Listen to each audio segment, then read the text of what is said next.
তো গাইস আজকে সকাল সকাল কেন ঘুম থেকে উঠে পড়ছি জানো? কারণ আজকে আমাকে আমাদের ধান জমিনে ধান কাটতে যেতে হবে। ধান তো কাটতে যেতে হবে, তাই জন্য তোমরা একটু ছোট ভাই ভাবে আমার চ্যানেলটাকে একটু সাবস্ক্রাইব করে দাও। তাই জন্য এখন আমি ব্রাশ আর জলমগটা নিয়ে ব্রাশটা কমপ্লিট করে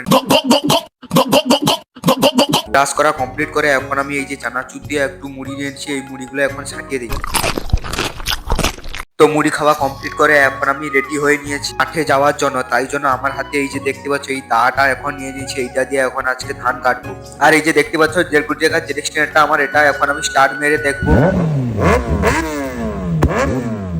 এখন যে ডিকশনারিটা নিয়ে এখন আমি হালকা হালকা করে মাঠের দিকে যাচ্ছি। আর আমার সামনে আমার ভাই যাচ্ছে আমার সঙ্গে মাঠে। তো কথা বলতে বলতে এখন আমি ফাইনালি মাঠের কাছে চলে এসেছি, আর এখন আমাকে ধান কাটতে হবে। তো গাইস দেখতেই পাচ্ছ কত বড় ধান জমিটা, এটা আমাকে কাটতে হবে। এখন প্রায় 8টার মতন বেজে গেছে, এখন 8টা থেকে আমি 12টা পর্যন্ত ধান কাটবো। দেখা যাক কতটা ধান কাটতে পারি। আর এখানে এখন আমি লাইন করে দিয়েছি, এখানে কিছুটাও আমার ধান কাটা কমপ্লিট হয়ে গেছে। ধান জমিটা অনেকটা বড় আছে, তাই জন্য আজকে আমার কাটতে পুরো দম বাড়িয়ে যাবে ধান কাটতে।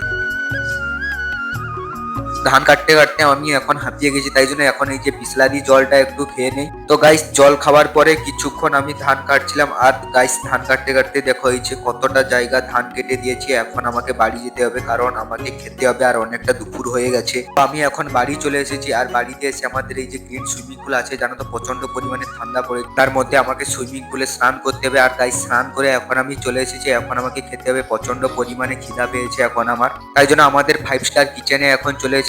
আর 5 স্টার কিচেনে এখন আমি এই যে ভাত নিয়ে নিয়েছি, আর ভাত আলু ভাজা, আর আজকে শনিবার তাই জন্য আলু ফুলকপি দিয়ে নিরাম ঝোল হয়েছে। আর গাইস এগুলো এখন আমি খেয়ে নিই। নেক্সট ব্লগে দেখা হচ্ছে। যদি ভিডিওটা ভালো লাগে লাইক করবে।